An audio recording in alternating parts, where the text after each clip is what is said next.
জিয়াদ আসসালাম, কেমন আছেন? ভালো আছে।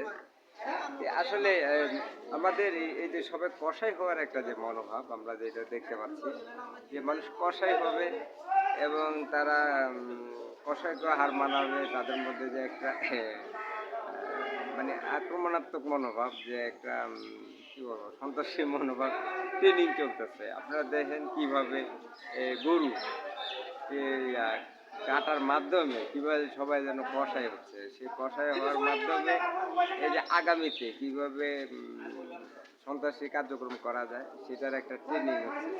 এখান থেকে সকলে শিখছে কিভাবে কাটা যায়, একটা পশুকে কাটার মাধ্যমে সকলে নিজেকে ওইভাবে তৈরি করছে কিভাবে তারা সন্ত্রাসী হবে।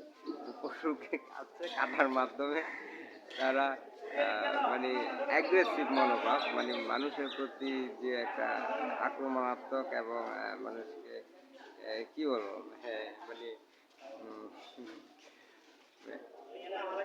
একজন একজন উপরে যে অ্যাগ্রেসিভ মনোভাব সেই জিনিসটার জন্যই আসলে একটা মানে কি বলবো একটা হাতে খড়ি একটা ট্রেনিং চলতেছে। আপনাদেরকে স্বাগতম ট্রেনিংয়ে।